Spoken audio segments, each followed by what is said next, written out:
All right, all right. Welcome back to the Military Retirement Podcast. Here with your Welcome hosts, back, everybody. Vic and John. How you doing, John? Good. How you doing, man? Living life, man. Living life. Can't complain. Getting into a lot actually this past week. A lot of accomplishments, a lot of stuff going on, to include kids back to school shopping, which is can always be a pain. I I don't I don't like going to like shopping centers. They're like mentally and physically exhausting. I don't like Yeah. being around a lot of people in general. So it, yeah, it was not too good, but um, there was a lot of action going on. A lot was accomplished this week. So got into a lot of journaling.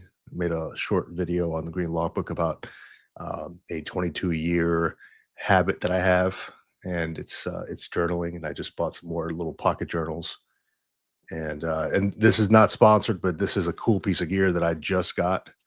It's this little pocket journal holder, Huh. and it holds all my stuff. I was looking for one because all like I had those field notes, and they would Yep. all get crushed and stuff in my pocket. But I'm using this little guy right here, and it's kind of looks like the right in the rain one that I would use, but this is it's served me pretty well, man. I've only had it for a couple days, and feels like it's good rugged construction. So I'm pretty happy about that so far. We'll see. We'll see how it Nice. goes. Morning shipmates. Kids are all graduated. No shopping. Oh man, Navy cop. I will be there one day. I still have a little one at home, about 11 years old. So he's my youngest one. So many more years to come. But and my wife and I got to talking a little bit about this. Like, hey, once the little one moves out, what are we going to do? We're going to stick around here. We're going to move somewhere else. And I think the idea is to move somewhere else, to travel other places, to rent our place out. And I don't know. We're gonna go travel around to different countries and stuff and see what we like, but spend 6 months there so we can claim other taxes, I guess, and not California taxes. Thankfully. Yeah, man. How about you, man? How's your week? Not too bad. It's been okay. It's been hot, nice and warm. The weather's holding up really well. Just been working, man, trying to get re-engaged with school and re-engaged with my VR&E program. I took a break over the summer. Well, over the summer, we're still in the summer, but took a little bit of a break from the last set of classes. And so I went over to the school and I was like, hey, I want to try to figure out all my classes and figure out my schedule for the rest of the time that I'm doing my coursework. And I think I have about 10 classes left, and then I'm done with my bachelor's degree. And at some point she was like, you have an associate's? I was like, no, I don't have any degrees. Like, that's why I'm coming to school, so I can finish this stuff up and at least check that box and be done with it. And she was like, well, you have all the coursework, so you just need really one class, which is a class that's required for your bachelor's degree as well.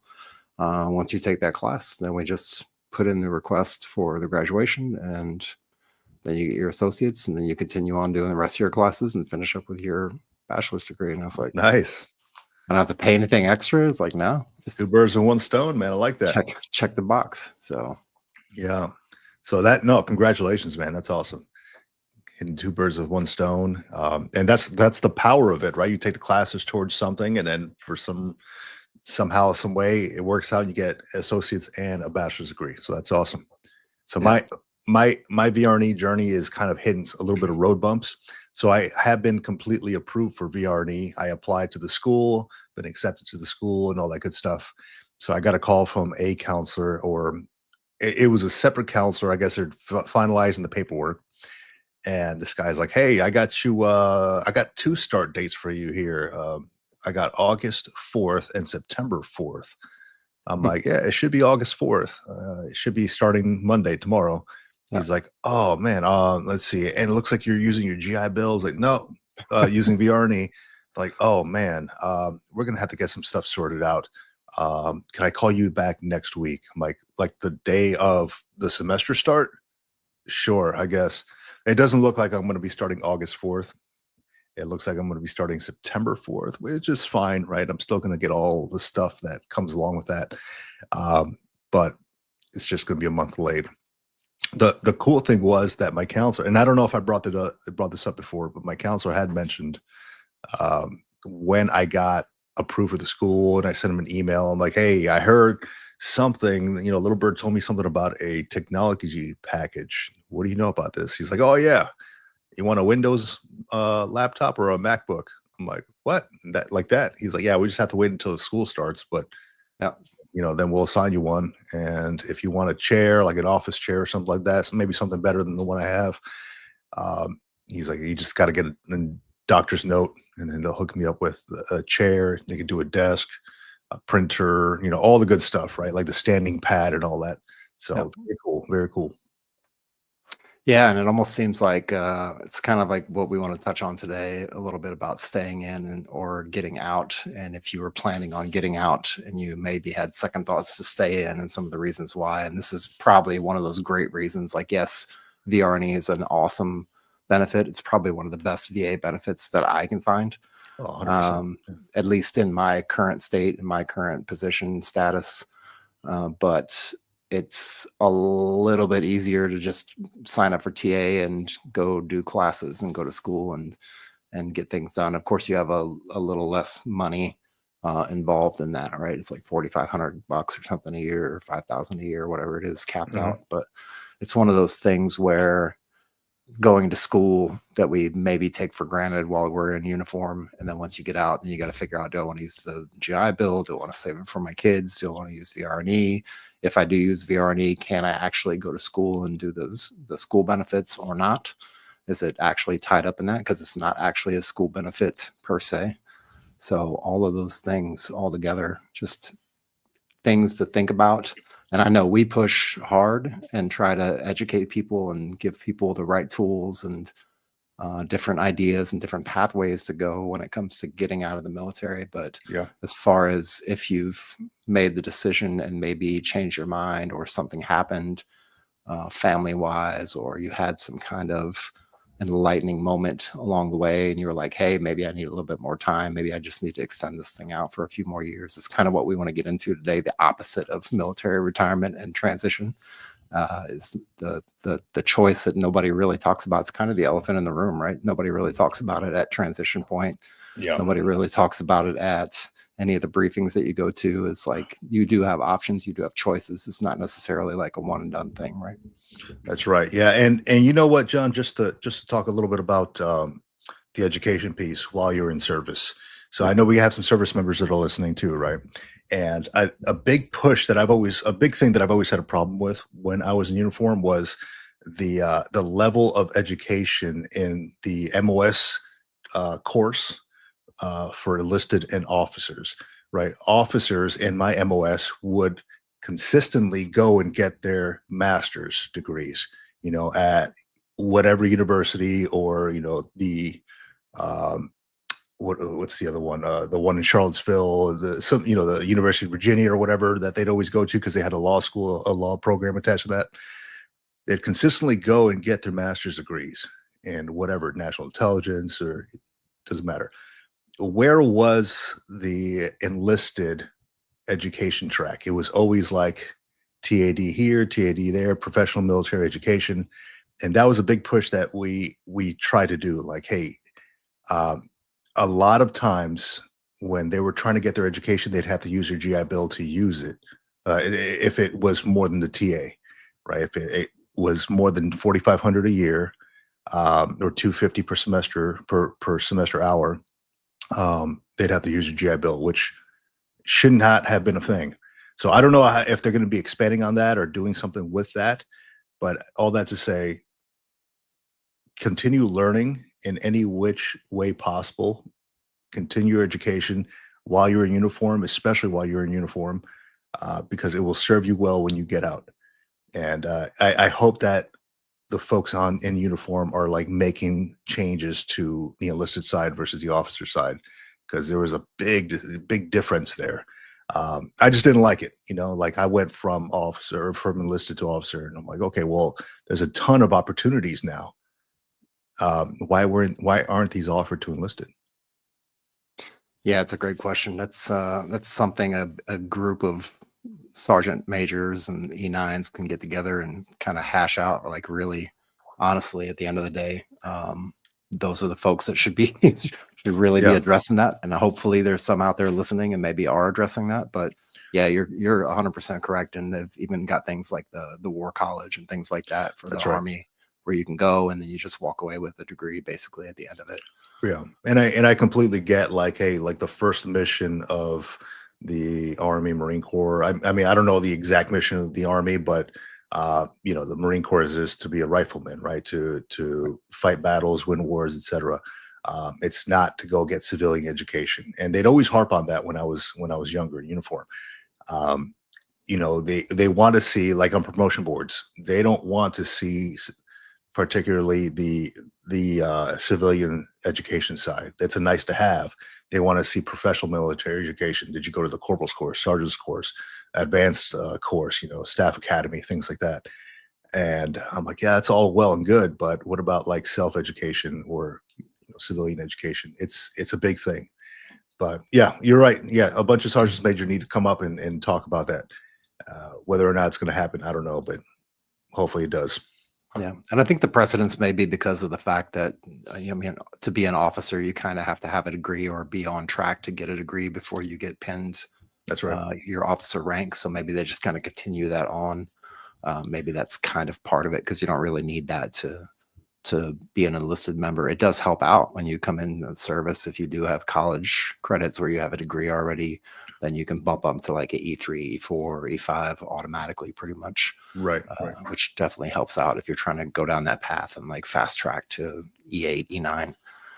It's definitely important. I don't know if the promotion boards are actually looking at any of that stuff. I know from the officer side for sure, yes. The enlisted side is not really a thing. And again, it all kind of points back to the end goal. Like, how are we then at the end of somebody's service preparing them to go out into the civilian world and do good things and get great jobs and have a great life after service, after they leave the military. We do the in-processing and the MEPS and all that stuff, and then the basic training, whatever that happens to be for your branch of service. And that's weeks and weeks and weeks worth of stuff, sometimes a couple months worth. And then the AIT and all that for your job specialty. But when we go on the other end of the spectrum to get out, you get maybe a week, and we've talked about it, where you get maybe a week of training and some sit down classes and some PowerPoint. And then you're on your own. You have to figure it out. Yeah, that's right.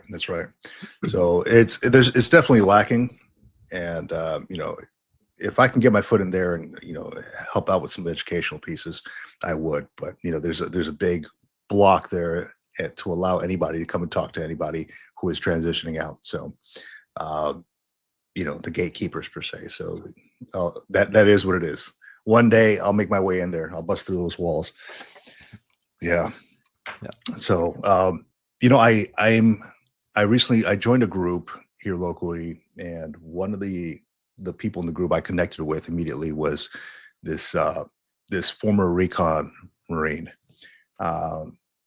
He's just almost 40 years old, so just about my age almost. But this guy, he was he's also getting his education. He's like, man, I should have done it while I was in uniform. But better late than never. He's talking about going into the Navy now, because the Navy has you can go in as an officer, waiverable up to 42 years old. He's talking about, hey, look, maybe I'll just go in as a chaplain or something. That's where his life is headed. So he's like, hey, maybe I'll do this. But he's got a lot to give, right? Yeah. So it connected with that dude off the bat, and all that to say, connections are real, and like real life connections, not just online connections. Facebook is cool, but if you pass one of these people on Facebook in person, are you really gonna like sit down and talk to them? They're just like online friends, right? How many times have I actually been in a room with some of the people on my Facebook friends list, and like I don't even say a word to them, right? It's strange.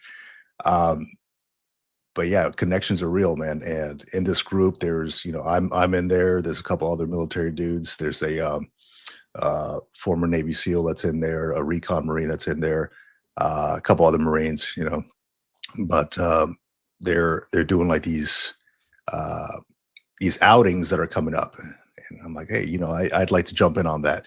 Not one of these like crazy alpha male outings or anything like you're yelling in the woods or whatever. I'm not doing that trash. But you've seen the videos, right? Tell me Yeah. you've seen the videos. Yeah. Yeah, I've seen some of that. Yeah, these guys who are like, I don't know what the hell they do, computer programmers in Boston, and they're like, oh, I'm a man, yeah, I'm not doing that. But all Yeah. that to say, yeah, networks and connections are real, man. They are. Yeah, it's the kind of the impetus for why we're discussing this today, the kind of the opposite of getting out of the military. I've been talking to a ton of people. I keep bumping into more and more people and having conversations with them. A lot of them are getting close to retirement. Some are actually in the process of retiring. And a handful of them, not all of them, but a handful of them are reversing that process and deciding they don't want to get out and they're going to stay in and do another 3-year stint or a 2-year stint or whatever it happens to be. And that kind of really struck me as odd at first. And then I was like, I mean, maybe it makes sense. And you definitely, that's the beautiful thing about it is like, I know, and a bunch of folks out here in the audience know, once you retire, everything slows down really, really slow. Like everything just moves at such a snail's pace, like life just does. And so by doing that, by making that decision or saying, hey, maybe I need a couple more years to get my finances in order so I can get to the point, because I've been reading John and Vic's book, and they said one of the key things to do is get the finances down to zero and pay off all the debt as much as possible. And instead of just getting out and trying to wing it, maybe I'll just extend my time for about 2 or 3 years and see if I can get my finances paid down, get a plan in place and start paying down debt, and B, potentially increase my high 3, right? To bring in a little bit more money at retirement whenever I decide to drop my paperwork the second time or drop it for the first time after making the decision. Yeah. So then so we were talking on the text, and we're talking about why people are staying in past for 20 years, right? More and more people are staying in past for 20 years, or at least up to the 20 years and beyond.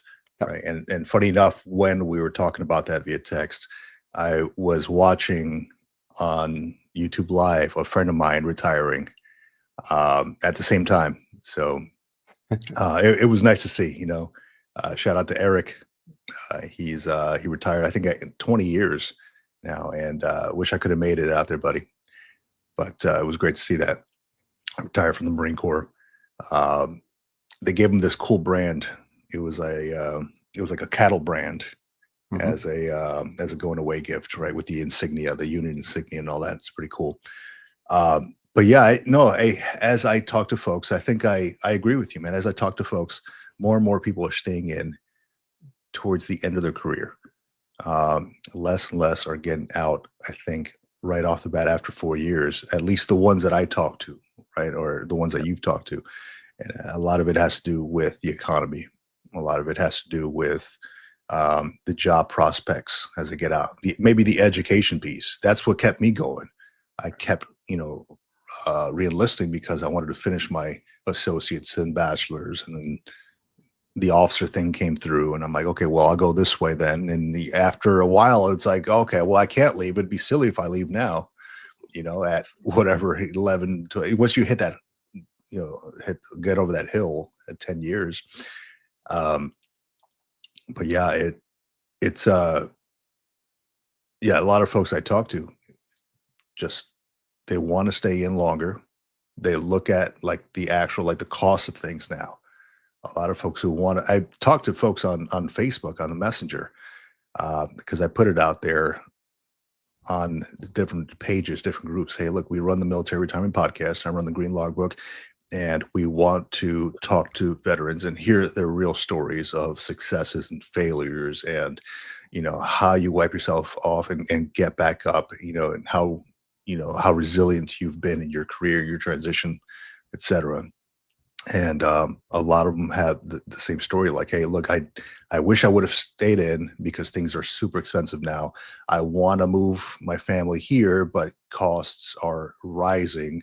Even in Texas and Florida, where it used to be like my childhood home in Florida, my parents got it for $99,000, and it was like a 4-bedroom, 3-bathroom with a pool.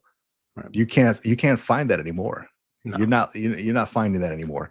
So things are getting expensive. And if you get out as a 4-year Marine or sailor or soldier, you may get some kind of VA disability, but you're going to have to go right into the workforce. And that's a scary thing too, because have you seen the jobs? President Trump just fired, what's the name, the Bureau of Labor Statistics person, No. because it was like, what, 75,000 jobs across the US. That's very low. That's not looking good. Yeah. He fired her because he wasn't happy with the numbers. Whether or not those numbers are accurate, I don't know, but that's a very low number. Yeah. But, And going into the civilian world on the even on the federal side, right, and then the state and local side as well, state and federal government, it's challenging. It's really challenging. I mean, you put in a ton of resumes before when you were trying to get hired. oh yeah. And we talked about it multiple times and brought on a bunch of guests and discussed crafting resumes and getting resumes looked over by somebody else and getting a new fresh pair of eyes on them and then putting that in. And that's only like step one of the 3 or 4 step process to actually get hired, right? That's literally like the first foot in the door. And then once you get past that, then if you get called up by the hiring manager to do the interview, then you have to interview correctly and be able to present yourself correctly. And then after that, they go through and you might be called in for a second interview. And by the time you get through all of that stuff, like you're talking about weeks and potentially months. In my case, it was quite a long time. Yeah. But before that, before I got hired for the job, like I put in 70, 80, 100 resumes for different jobs. And it wasn't just federal jobs. It was federal jobs. It was regular jobs. It was remote positions. It was different variations of jobs, whether it was coding or doing some construction work or like whatever it happened to be. So it's challenging. And that kind of thing, when you've got a stable lifestyle and you've got, potentially your wife and kids and you've got things set up and you know what the next day is going to bring, at least relatively speaking, to jump out of that and then to jump into civilian life after that is a little bit scary. I mean, unless you've got things set up in a way where you can just get out and chill, right? If you've got your retirement, you've got your VA stuff locked in and you potentially have all your debt paid down, you can get by for quite a long time, especially if you already have a house purchased or if you are going to move to a location that's a little less expensive than most other locations. But if you're moving back to the States, like, let's be honest, I don't know, there's too many places you can move to right now that aren't going to be less expensive. I mean, if they are less expensive, you got to worry about the schools or like the crime rating. Yeah. But yeah, I recently talked to somebody and made a video about this entire thing. It was the John Davis, the guy I had on the Green Logbook, and he moved to Dominican Republic because we talked about the American dream, right? I asked him, hey, look, what is your view on the American dream now? And he says, you know what? The American dream is made to enchain you in buying things and like the rat race, essentially. Just you can't get out of that. You have to continue. And then it's keeping up with the Joneses. And it made sense, right? Like I'm driving through my neighborhood. I'm like, the dude down the street has, a couple of folks down the street have boats. They got, these huge trucks. RVs, yeah. And I live in the driveways are pretty big here where I am, so it's RVs in the driveways. And I'm like, I don't have any of that. I for one, because the upkeep of it, right? I'd rather rent it for $1,000 for a whole week instead of buy it for 100,000 and have to keep up with the motor and all that stuff. But also it's like I don't need it. I don't really feel like I need it. And he kind of opened my eyes a little bit or reopened my eyes to saying less is more, right? As a veteran, we need less to be happy. And I firmly believe that. Like what was the some of the happiest times of your life, or at least in my life, was when I was living in the barracks with my friends and I had almost nothing, Yeah. right? I had whatever I can carry on my back. And now, I mean, not anymore because I gave a lot of stuff away. I'm selling stuff on eBay and stuff. But when you acquire too much crap, you feel like you're drowning in that. And then you got folks who got storage units. I mean, I told my wife I would never get a storage unit. I never want to have that much stuff, you know. And it's almost like a flex in the neighborhood to be able to park in your garage. It is. And I'm like, I'm glad I don't have that much stuff. We can park the cars in the garage if we wanted to. Not a big deal. But yeah, we just have too much stuff, man. And you feel like you're drowning at some point, you know. And the American dream is, what is it? It's owning a house, security, life insurance, or being able to retire. There's not a lot of places that give you a pension anymore. I don't know of too many places like that. I mean, except for the military, they give you a retirement pension. But I mean, that's after 20 years. Federal government gives you a retirement pension, not as good as the military. I think it's like you're eligible to retire after 5 years, but you're not going to get a lot, and you have to wait until you're 60 something, 67 in order to receive that. But man, it's yeah, that's why he moved to Dominican Republic. He's like, out there, his apartment is $475 a month. It's got a pool. He's got, or it might be a house that he's renting. He's got a pool with another Army retiree or Army veteran, and he's got an ATV. He just goes and takes his ATV wherever he wants to go. He doesn't have a lot, and I'm like, dude, that is all you need. That's all you need. And it was such a refreshing feeling to talk to him and hear his story, because he's not drowning in all that debt. He's not drowning in all the stuff. He's just going out, and he's like, if I want to eat, I'll go out to eat. And, there's vendors right down the street or restaurants. Like, he can walk everywhere he wants to go to. I'm like, I can't really do that here.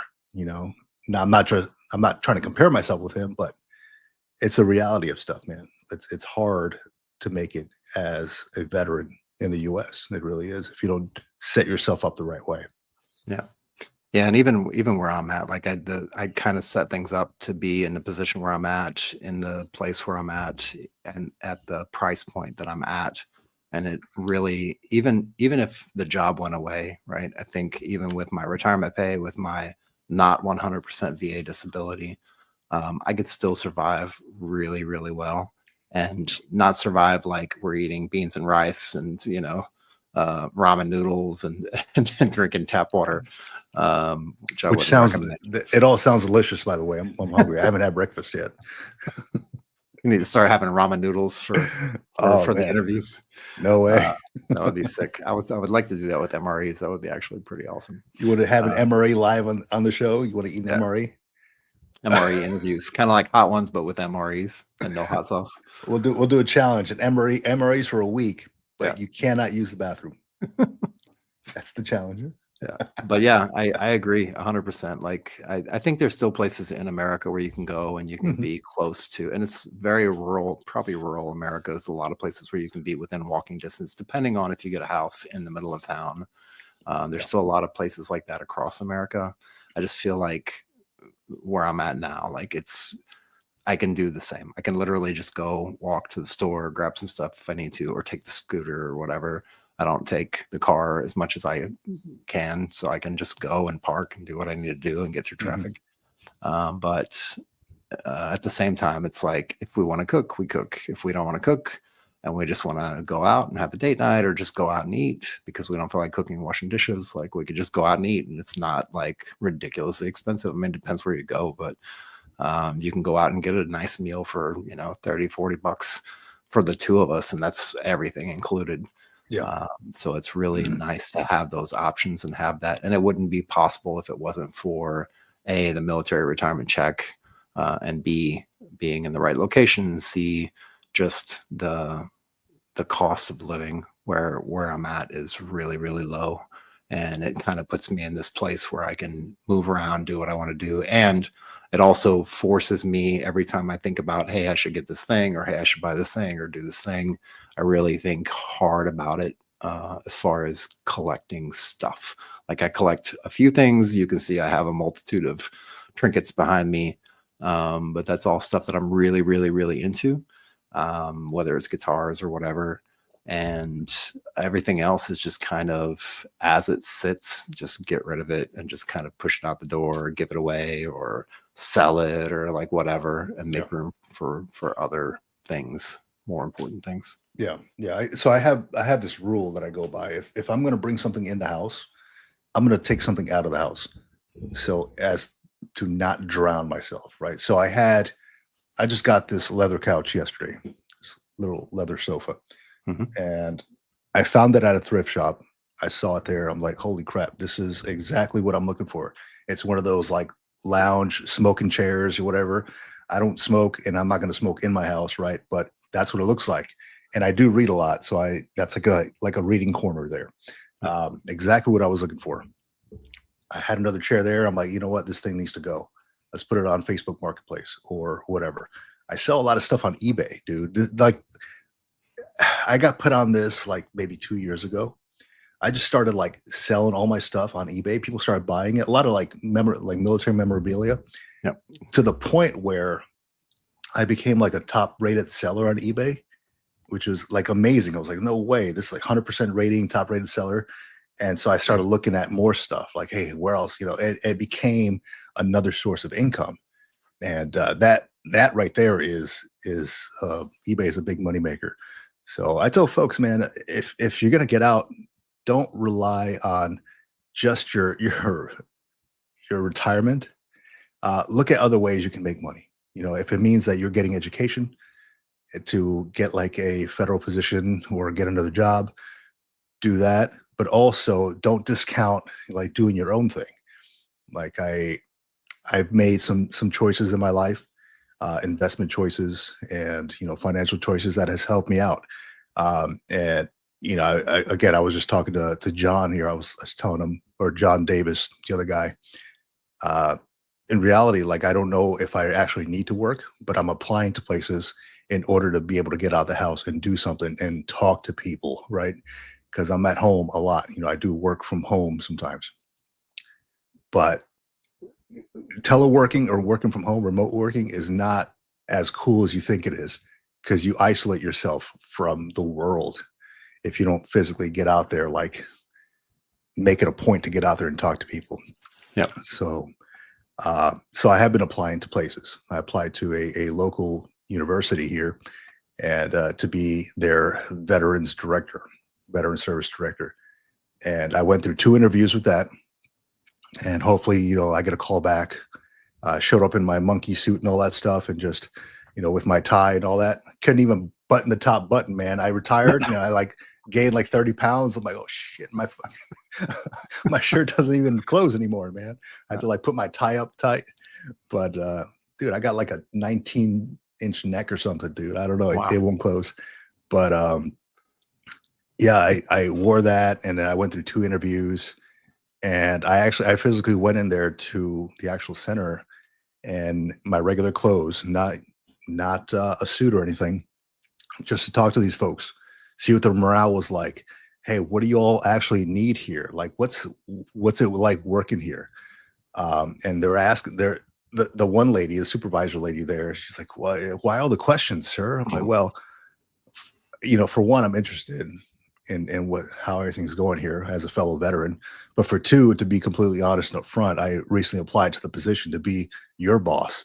So I wanted to get the information, and they walked me through the entire place. It was really nice, but it was really good to connect and see these folks and know that I potentially be walking into a very good position.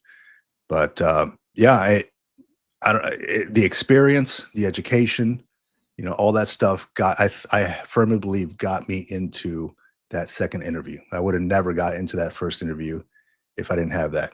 And I think it was Navy cop that was saying in the comments that he is submitted and then his jobs got canceled or something. Where is it here? Let's see. Yeah, I've had 3 jobs that I applied for this week that came back as the job itself was canceled. I don't remember seeing that in the past. Yeah, that's something new, especially with like federal positions. I've seen a lot of them get canceled because they're restructuring everything.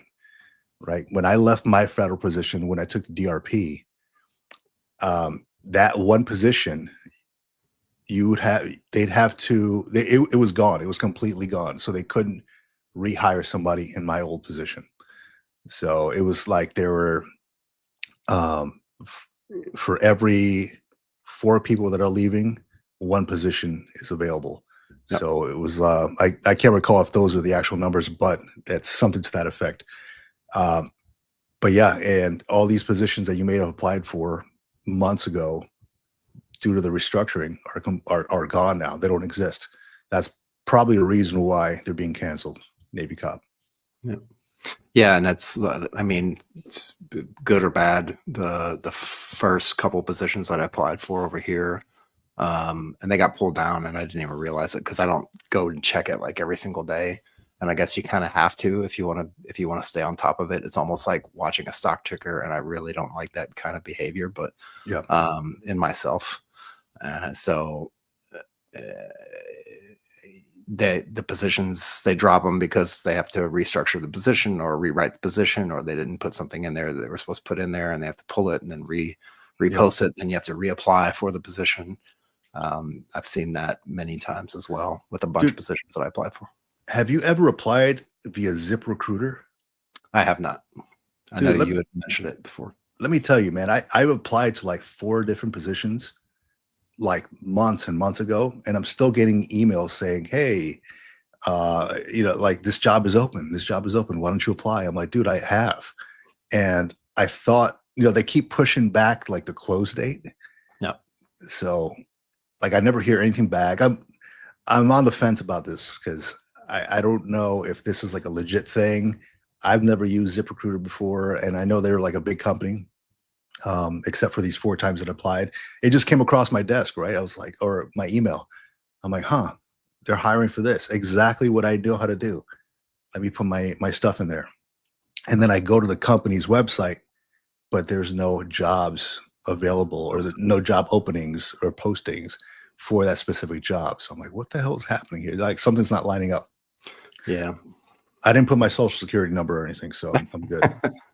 I feel like in that kind of situation, it makes me think of how the airlines book flights, right? How at least in the continental United States, I don't know about everywhere else. I don't know if they do the same kind of procedures, but they schedule and book like 400 seats on a flight when the plane can only hold 75 seats.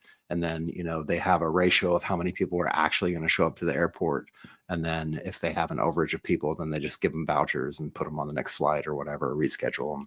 I feel like that's kind of the way the job market, at least in the US, the job market kind of is working with these recruiters anyway, not with the businesses specifically, but I feel these recruiting services that are coming up are trying to do that and backfill that gap and like flood the industry with enough resumes so that they can just nilly-willy pick and choose and do what they want to do when they want to do it. And when they don't, then you're kind of sitting there in limbo and just, you don't know what's going on. And I believe that. I believe it's crazy. I think you're onto something, man. It might be like that. And for a lot of jobs, just like Navy cop mentioned, a lot of jobs that I've applied to, they've been canceled or I haven't been chosen. And then they put me in what the email says, we're going to put you into our list of candidates. No. So yeah, I think that's what's happening. Like now I'm in somebody's stack of papers or emails somewhere in there. And, I got a cancellation email from a job that I applied for last year. I'm like, I completely forgot I applied to this thing. No. Man, but yeah, you got to set yourself up for success, man. I firmly believe if I didn't make the decisions I made when I was younger, in uniform, I would not be where I am. I'd not be living where I am right now. Thankfully my wife works and she loves her job. She just got a promotion, so that helps out. I'm like I'm the dependa now. So I'm kind of sitting at home, but it's good because I get things done. I still have my side businesses and all that stuff. So it's fun for me. But now it's a time where I can physically find something that I want to do. And a lot of it is, like the eBay stuff. I love doing that stuff. I love going through thrift shops and stuff. And I love doing the 3D printing and getting all my that undercover clip thing going. That always sells like wholesale. But getting out of the G-Fund and TSP was a big thing. I would not be in the situation I am now if I was continuing with the G-Fund. So I tell a lot of these young folks, I'm like, hey, you may want to talk to a financial counselor. I am not one, but I'm just saying G-Fund's not it, man. Yeah.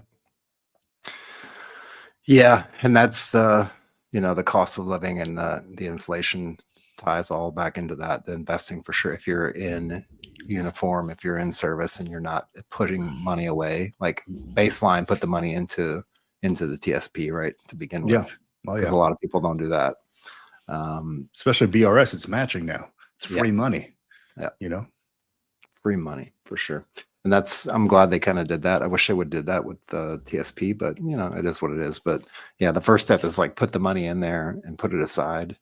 And then the second step is actually paying attention to it and like getting at least educated enough to understand, what those different funds are, how they work, what is the yield on them, what is the, the potential outlook on them for if they're 10-year funds, 20-year funds, 50-year funds, and figure out where you are in your investment timeline and see how that kind of works out. And again, we've got tons of people that we've interviewed who are really, really smart at that math. Myself, not so smart at that math, but no, the only thing I know is, if I spend more than I make, it's no bueno. So I know that part. I'm smart on that. So, but yeah, we like, I was talking again, that guy, John Davis, I was talking to him about what I did when I came up was just saved all my money when I was in uniform, and we just lived off my wife's pay. And, for a while there, she was like, are you serious? Like, it wasn't that fun, but I'm like, hey, I'm looking towards the future here. 5 years out, I'm looking towards the future. So Chief Warrant Officer 3 pay, I can't recall what it was. Our BAH covered our house. But the basic pay was just going into an investment and savings fund for about 4 or 5 years. And we just lived off her pay. And it was just fine. Everything was good. Yeah. But I think the idea here was that a lot of folks, especially with money, it can be a hard conversation. It can be a scary conversation. But everything I read, I just finished reading The Psychology of Money. They'll tell you like, hey, if you don't have those hard conversations, you're destined for doom, because it's a real thing. And if you don't talk about it, you're just gonna keep yourself down. You have to have communication within the family, within the folks who are contributing to the household funds about money. Don't make it a scary thing. I talk to my kids about it all the time. Let me see, Patrick Fox here. Morning, gents. TAPS class tomorrow after way too many PCSs. Congratulations. I appreciate all the content to get me thinking about retirement transition. Yeah. Hey, Patrick, thanks for listening. Any way we can help, man. Yeah, TAPS will give you a good amount of information, but there's a wealth that they don't cover. And a lot of it is like the mental aspect and finding your next purpose. I think John and I talked about this in the past where, when I left the military, I was looking for that next like high paying job, like, because you think like, hey, everybody's going to want me when I get out. Right. And I only got this position because I was, through my network. Yep. And I was kind of scared too. I was on terminal leave, and I'm like, okay, well, I need to find something, because if not, my family's not going to be able to eat. and I don't have my VA disability rating yet, and I don't have anything yet. I haven't received my first retirement check yet, so I don't know how I'm going to make ends meet. I felt like the world was crumbling around me. And I jumped to this contract position, high paying position, way more than I was making as a Chief Warrant Officer 3. But it was it was kind of isolated, right? It was not where I wanted to be. It didn't match up with what I wanted to do. It was just kind of like a money thing. Yep. I was basically like in a skiff the whole time, like there's no windows, these like locks on the doors. And I'm like, okay, well, how long can I keep this up? And I was there for a year, enough to make a couple bucks, whatever. But yeah, it's after you leave the service, man, it's as long as you do lay the groundwork and do everything right with your finances and choose somewhere where you want to live that's not overly, too expensive. I think you'll be able to manage as long as you lay that groundwork. Yeah, because you'll be able to do something that you really want to do.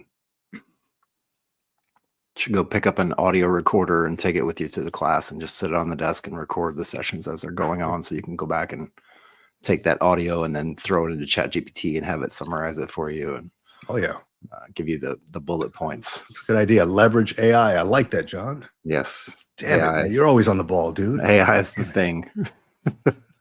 Damn it. No, I mean, really, seriously, like it's, I have one. It's just put away somewhere. I had it on my desk for the longest time and I moved it, but just one of those little pocket, like, yeah. It used to be tape recorders, but now they're just completely digital. You just record to an SD card, but you could do it with your phone too. You just turn on the thing and hopefully it picks up all the sound. And yeah, you can definitely do that. But yeah, it's the education piece on getting out is huge. That's a big reason. And Patrick, I know you're about to hit taps, but it's a big reason why John and I got together and we wrote this book. Bottom line up front. You can see it scrolling down the bottom of the screen here. Bottom line up front, what you need to know before you leave the military. And it's like $2.99 on Amazon. It helps out the channel. And it's an ebook. It's 10 short chapters on what we wish we knew when we were leaving the military that we learned via speaking to what it's got to be like 100 veterans so far, on our own time and on the show. Probably more than that. I'm sure more than that. But everybody's got a different story. Everybody's got a different experience. And we kind of compiled all that and then made this book of what people wish they knew when they were leaving the military.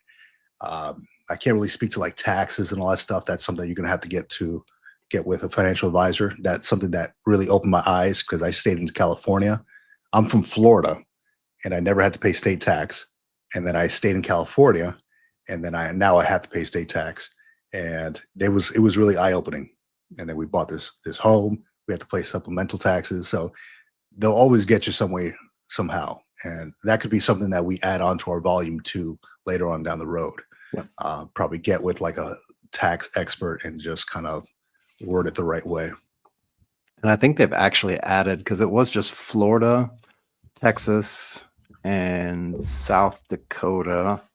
I think they actually added a couple of tax-free states in the last year. And I just want to look this up real quick because I was talking to somebody, again, networking, talking to people in person. And this is really to the job thing specifically. Like if you're looking for a job, if you're trying to get a job after you get out, if you're on the fence about getting out, if you've got a network and you've got somebody who can put you in front of the hiring manager face to face and give you the direct link through the conversation, that is the number one way. I don't care what anybody says. That's the number one way to get a job. Like, all kidding aside, you can make your resume as great as you want to make it, but at the end of the day, you're playing with fate, right? You can optimize it. You can get in there. You can do the interviewing, and hopefully everything goes well and all the little things line up to get you in, to get you the job. But the number one way is through your network, through the people you talk to.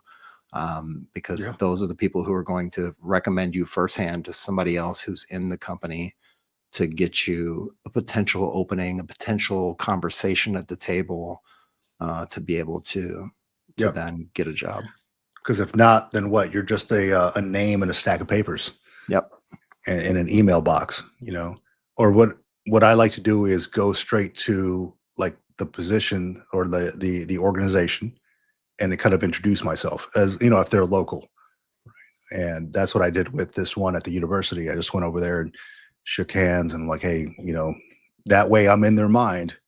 And then that supervisor can talk to her boss, the hiring authority, saying, hey, look, Vic stopped by. He seems like a cool dude. Definitely not a creep or anything, right? And he seems like he's good to go for the job. So just so I stay fresh in their minds, so I'm not like just a name in a stack of papers or an email box. That's right. So to keep in line with all of us old folks out here, the AARP site is where I'm pulling this at. And then I also have a link that I saw before, but it looks like 9 states, potentially more, tax-free, at least income tax-free states. Definitely not California. Definitely not California. I think Nevada was one that was maybe brought in recently. Or check North Carolina. Is North Carolina on that list?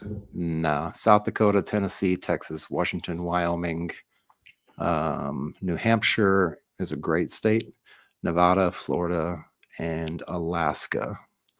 So that's kind of your pick of things. And again, none of those states are really so too terribly bad. Like they've got some decent metropolitan areas, some bigger cities in them and stuff like that, especially in the South. Yeah, Nevada's too hot. I won't go there. So there's a lot of states that don't tax military retirement either. Yep. Again, California not being one of them, especially since that SB 296 did not go through and it was pushed off for 2 years. And I can talk more about that. I actually, no, real quick, just to get on this rant, I got on Instagram and I messaged Senator Archuleta, who authored this bill, SB 296. And I'm like, hey, Senator, I'd love to get in your office, talk to you, possibly have you on the podcast. I run this veterans thing and I have so many questions. He sent me a message back and he's like, hey, look, get with my folks. We can set something up. I'm like, hey, I'm game, man. I will drive or fly over to Sacramento to talk to you, man. Here we go. Senator Archuleta. I don't know if you can see that thing, but on Instagram, he sent me this message. Tomorrow, since they don't work on the weekends, tomorrow I'll be giving him a call and seeing where we stand on that potential that I go up to Sacramento or wherever he's located and talk to this man face to face, because I really want some answers. Like, hey, look, you are a veteran yourself, right? Army veteran, and he's got kids. His sons are in I think one's in West Point, one's in the Army, and why do we keep pushing this stuff off? California has one of the highest veteran populations. I want to get up there. I want to be in this, not in his face, just in case, Senator Archuleta, if you're listening, I'm not going to get in your face. I promise. I just really want to talk to you and have like a candid conversation about what we can do for veterans in the state, because I think it's been far too long. Yeah. And not to go down the rabbit hole, but I think it feels like California, just in a lot of different ways, not just veteran oriented stuff, but a lot of different ways are kind of falling short on a lot of different things. And I'm hoping, because California is one of those states, it's just immense resources. It's a great climate in most parts of California. It's a really big state. It's got a lot going for it. And it's sad when there's things in place that don't necessarily make sense, that kind of hurt people down the line, like now, I will say, and everything else, right? Yeah, I will say the one thing that they did right by veterans is you can deduct $20,000 from your military retirement pay. That recently just passed in June. I don't recall the Senate bill or what it's called, but you can look it up. If you can deduct $20,000. So if you're bringing in $40,000 or whatever a year from retirement pay, you only need to claim $20,000. So that's fun. That's fun. It would have been nice if it was 100%, but whatever. No. Yep. It's something. And I do want to talk about kind of the political landscape as far as deciding whether to get out, if you want to get out now, if you want to wait. A lot of the folks that I've talked to, a handful of them have kind of reversed their thoughts and changed their mind about getting out of the military. And I would say a lot of it has to do with like the job security thing for sure that we talked about, maybe getting finances in order, but also like the state of affairs of the world right now and the way the world is going, and with tariffs and price increases on things. It's a lot of things to take into consideration, especially if you have a family with younger children, potentially, in the middle school age or high school age still. You can definitely take a lot of that in consideration, because there's a lot of things that you don't get on the outside automatically that you just kind of get being in service, right? You get your house paid for basically wherever you live. Yep. That's kind of nice, and can be anywhere from $1,000 up to a few $1,000s depending on where you live and what the VAH rate is. And then like the healthcare expenses, you get that for free. And I'm not going to say it's the best healthcare in the world, but it's pretty darn good. Like TRICARE is not bad, right? And TRICARE, it gets better over time, and they expand the network over time. So if you are in a place and you need a specialist and they don't have a specialist at the hospital, at the base you're at, or at the port you're at, they can send you out into the economy and they'll cover those costs of those things and like a lot of that stuff. So it's getting really better. Plus they're going to all digital. So they're moving everything over to digital so they can track records better and they can do better processing of paperwork and keep people informed. But also just the state of affairs of the world itself, like the things going on in Ukraine, things that are going on down in the close to the Middle East still, but not directly in the Middle East, Jerusalem, Israel, and those kind of things that are happening. The Far East, China and Korea, that maybe kind of has taken a little bit of a shadow on the stage and is not really in the spotlight anymore, per se. Nuclear weapons and things going on. So yes, there's a lot of things in the world that are kind of making the world a little bit crazy. But then the other side of that coin is there a potential there for deployment, depending on your job, depending on your job specialty, and depending on your service, and of course, depending on your rank as well in some cases. Yeah, that is a big thing. And from personal experience, I have a family member who is in the service, and they were going to take a position. They were going to be PCS essentially to the Middle East somewhere, to an embassy out there, until all this unrest happened, and then plans changed. Oh yeah, we're actually taking people out of there. Right.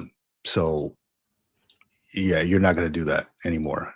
So this guy decided to retire then, or submit it for his retirement at 20 years. Right. Yeah, but there is a lot that goes along with that. I would think that a lot of, given the situation of things, I would think a lot of people would be getting out instead. That's what I would think. Yeah. But I mean, I've seen folks, I mean, there's recruiting numbers, right? Like the Navy hit the recruiting numbers. A lot of people are still coming in, and by the time these people retire, it's going to be, or hit retirement time, it's going to be 20 years from now. Yep. So who knows where we're going to be then, but hopefully it's going to be stable. Things are going to be okay. But yeah, it's funny that you mentioned that, because I have also seen like people staying in to their 20 to past their 20 years, want to stick around for a little bit longer because things are getting more expensive. Like you mentioned, childcare, the CDC, like the childcare centers, ridiculous. If you're active duty, they're somewhat good well priced. I can't recall what we paid for ours. It was like, it's like based on rank structure. It is. Yep. And then they had it was like a teen center, right? Because I have some younger kids. If you're active duty, I think the teen center was like $300 or $200 every week. But if you're a retiree or a civilian or DoD employee, it was like double that. Yep. I'm like, nah, I think I'll pass on this, man. But if you go out in town, the childcare out in town is more. It's like double that. So it's insane. So you do get some perks with staying in, right? You don't have to pay for TRICARE. TRICARE is like what for retirees for a family, it's like $67 or 62 or $67 a month, which is insanely good compared to regular civilian insurance companies. I mean, you're not paying $1,000 or several hundreds of dollars for a family, and the level of care is pretty damn good, to be honest. I don't mind it at all. Yeah. Sometimes, like what I don't like is the PCMs. Sometimes could drop off. Like I physically put a new PCM in there for like my daughter, or she puts it in there, or for my kid, and then it'll revert back to somebody in the military facility because they have an opening there. And I'm like, okay, so my PCM is no longer this person. It's now back to this person. And I thought I changed it. But they don't tell you about it, No. so that's the thing. It's kind of a pain. But yeah, I do see it. There is some advantage to staying in past your 20. There is, especially in times like these.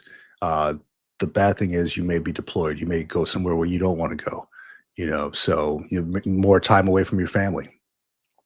A big reason why I got out was because I didn't want to keep moving around. I didn't want to be away from the family anymore. I was tired of duty, we had a smaller unit when I was over at my last unit, and it was like you'd have to do duty 2 or 3 times a month, and that sucked. You're away from your family, you got to go TAD, you got a PCS. It's kind of a pain, but that's the price you pay for being in the military. Yep. Yeah, and that's like I said, it's starting to get better with the healthcare stuff at least. And like I know, probably within the last year, or maybe 2 years, everybody's starting to get on like the MHS Genesis, which is kind of your electronic health records online, and they actually keep a record. You can log into it and see like what visits you've done, if they've made any doctor's notes to any of the stuff that you've done. So it's gradually getting better. It's a hard thing to tackle because of the fact that you got to be very careful with that sensitive data and the PII and all those wonderful things that we deal with in the not just in the government, but in the healthcare, broadly speaking.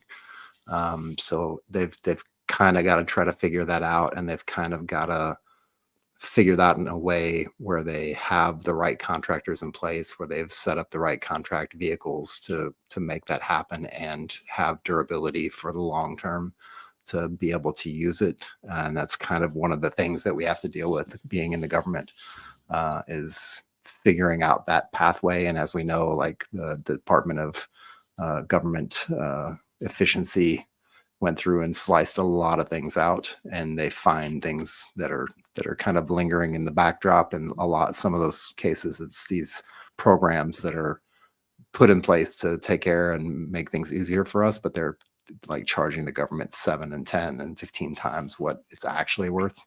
Yeah. When you can just get one person in-house to do the website updates and not pay $300,000 a month or whatever craziness. So yeah, Doge has been cutting a lot of stuff, especially this guy. They cut me out of there, and I wasn't too happy the first time around. But then they came out with the DRP. I was like, you know what? Now the ball's in my court. I'm going to take that. Yeah. So yeah, it's funny you say that things cost money, a lot of money. Have you ever been to like the ServMart or those on base, like you got your government purchase card and you got to go and buy things like supplies or whatever? Yep. So I went with my group of folks when I was still in uniform just to see what they were buying, right? I'm like, we had a budget, we had to spend, and you know how fiscal budgets work, right? If you don't spend your 100,000 or whatever, the next fiscal year, you're going to get 90,000, and it's just going to go down. So I went with them. I'm like, okay, gents, we got to spend $100,000. All right. So put that in the cart, put that in the cart, put that in the cart, put that in the cart. Right. And it's funny how that works, because there's I don't want to call it fraud, waste, and abuse, because we were like disseminating all these things out to our folks, I mean, just to make ends meet, I bought like, I don't know, 12 shredders. I'm like, I just, whatever. they're $500. Just put them in here, because we didn't want to lose those funds. Right. But it's funny how that works. Like, just to make ends meet, because I don't know where I'm going with this. It was just a lot of money that we're spending and putting in the pot just so we don't lose it the next month. Yeah. I don't give a damn if we've got popcorn machines on every floor. We don't have a popcorn machine out in the annex. So go get a popcorn machine, put it in the basket. I don't care. Right. It costs $5,000 to put it in there. That's right. That's right. People are like the Marines are coming up to me. Hey, sir, can I get this thing? I'm like, put it in the basket, dude. Yeah. Put it in the basket. We got to make ends meet. Right. But that's the problem with things, right? It's you. Do we really need to spend all that? And I basically got my hand slapped at one point when I was attempting to save the government money by using Office 365 for training, vice flying everybody to a site for training. This was pre-COVID? This was pre-COVID, yeah. So essentially it was it was a huge training, a symposium, if you will, and we were flying everybody to one central location that included TAD, that included per diem, that included everything. It could be expensive. I mean, if you've done DTS, Defense Travel System, you know that this stuff costs a lot of money. Like if you're there for a week, you got to pay people's food, you got to give them per diem, you got to pay for their lodging, all that stuff. One person, I don't know where they'd be flying from, but one person could cost you $2,000-$3,000. We had like 100 people coming. And I'm like, hey, got a question here. Instead of doing that and using up all these funds, how about we just do like an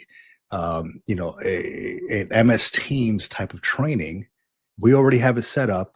I can help you run it instead of spending these hundreds of thousands of dollars to have everybody fly in. Nope. And they're like, no. People want to be there in person. We need to see people in person. Yeah. And I basically got my hand slapped on it.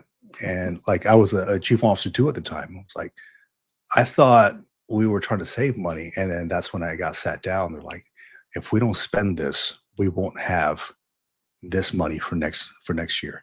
Yep. I'm like, what a waste. What a freaking waste. It actually pissed me off, man. And I'm like, we pay these millions of dollars to Microsoft for this Office 365. Why not just utilize this stuff? I got with the S6 section, the tech guys. They knew how to run it all. We had everything ready for that. And I briefed these folks and they're like, nah, we're not doing that.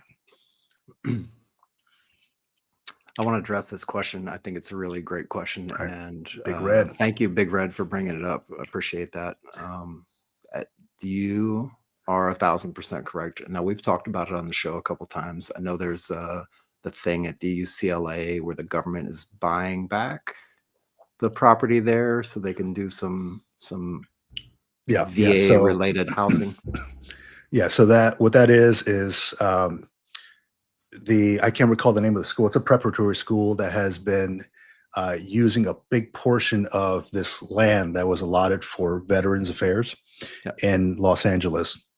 And a lot of that is also I want to say it's the UCLA baseball field is being utilized for, of course, baseball instead of what it was reserved for initially for veterans housing.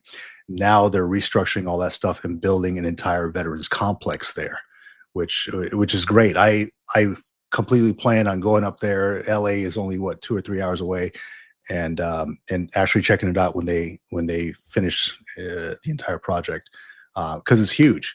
I mean, just driving through LA, going through like Skid Row, dude, it can bring a tear to your eye, man. The amount of like flags, American flags that you see outside of tents, like on the side of bridges, roads, even here in San Diego, it's the same thing. It really is a pain, dude. And you got folks like our friend Robert Luna, who are building up this whole therapeutic veterans center over in Alabama. He was just gifted or a donor donated 100 acres towards this. And a big part of that is to help out veterans who potentially could, or, are homeless, give them some kind of life skills, give them a place to stay temporarily until they're back on their feet. it sucks that it has to come from like nonprofits and not from like the government who utilized the services of these veterans while in uniform. But that's the reality of it. If if we could give every veteran a home, we would. But all we can do right now is contribute to these nonprofits. Maybe share a meal with them, volunteer as much as we can. You know. Yeah. Yeah, and not only that, just getting the word out there, and that's what we're attempting to do from our perspective. I mean, we don't have the financial means to go out and build stuff like this, but we are working with folks like Robert Luna. We are trying to highlight folks that are doing some of this good work on the ground, and we're trying to build the stage so that people can get on it and talk about what they need to talk about and get that information out to the public. And I'll just put this one up there too as well. But and not to get down any of the political landmine fields, but yeah, it's definitely something that the government should potentially be looking at and addressing. And I feel like they're getting ready to start doing that, at least out in that site in Los Angeles. And it's one site, and you know the way the government works. We have to have a test site, and then we have to like look at it for 5 years and do all these analysis reports on it and see how it works and if it works and whether it's saving us money or making money, if it's actually making an impact. And then they kind of go from there and make a decision later. So it's not going to move fast. It's going to take things like nonprofits, private industries, different organizations getting together, partnering with each other. That's to right. Be able to do things like that if they feel it's important enough for them to put the time and effort into, right? It's a heavy lift to try to fix not only veteran homelessness, but just homelessness in general. Like that's an ongoing epidemic that's been, part of our history for generations. And we haven't solved it yet. And not just in America, but worldwide, right? There's places across the world that have way worse off than we do in the States. Yep. So yeah, it's a huge problem to tackle. It's going to take somebody with the forward thinking of like a Jeff Bezos or a Elon Musk to be able to step in and say, hey, look, I want to tackle this problem, and I'm going to pour my life and my money and my effort into it to try to solve it. And they may or may not solve it, but they'll probably put a huge dent in it. That's what I'll say about that. Yeah. And it really is a problem, a big problem. And, a lot of it is, the politics of things, the money aspect, business aspect. So it's unfortunate that we can't just solve it, right? But yeah, little by little, I think little by little, as long as we each pitch in somehow, we can make a dent in this. Yeah, and I think that's part of one of the reasons why people would be sitting on the fence and trying to figure out, like, do I want to get out? Do I want to stay in? If I get out, what's going to happen? There's a whole bunch of doom scrolling that you can do in between to see how the world is revolving right now. But as we kind of mentioned throughout this talk and throughout the whole entire podcast and different episodes as well, is really just getting yourself prepared, getting yourself to understand what your hurdles are, what your obstacles are that you need to kind of overcome to be able to get to the point if you want to get out and retire, if you want to get out of the military after a few years, or if you want to stay in. I mean, honestly, like either choice is really a good choice, right? There's no bad choice on either side of that coin. Getting out is a great thing. You get to free up a bunch of time, but then you have to fill that time with purpose, with meaning, with hopefully exercise, things to keep you engaged, and also try not to lose your mind in the silence after you get out. But then the other side of that coin is staying in and continuing service and continuing to wear the uniform and continuing to try to make great efforts to improve military life. I feel like if you really, really, really want to do something useful and try to improve things, you can make a lot. You can move bigger rocks outside of the military than you can in the military. Because once you're in the military, you've got a lot of different layers of bureaucracy that you got to deal with. Once you're out, you can go start your own nonprofit and get 100 acres of land and build, housing for 50 people to come stay there for a year and try to solve those problems little by little. Yeah. There's a lot you can do outside of the uniform. I waited a long time to be able to do like these podcasts and things like that, or jump on people's podcasts and shows, because I just wasn't comfortable talking about a lot of the stuff that I wanted to talk about while in uniform. Because you're subject to the UCMJ, right? There's certain things you cannot talk about. I recall being on somebody's podcast and he asked me, "Hey, look, I know you're in uniform still. Do you want to edit any of this?" And he sent me the show. I was like, yeah. And it was unfortunate. I was calling people out on things, and I'm like, let's edit this thing out. But now that I'm out, who cares? Anything goes really. And, and it's the freedom you have, really. It's the freedom you have to speak your mind if you wanted to. Yeah. So John, with that, I'd say folks out there who are listening, check out our book. If you need to know what you need to know before you leave the military or even after, it's scrolling at the bottom there, the bottom line up front book. It's on Amazon. It's like $2.99. It's like one of the lowest price books on Amazon.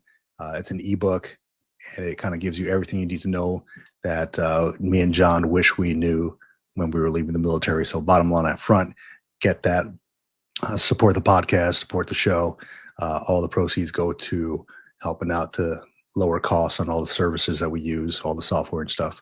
What else do we have? The Military Retirement Group on Facebook. If you haven't already joined, now is your time to join. It's Facebook group, right? It's no cost, but it is about 2,700 veterans in there. You don't have to be retired.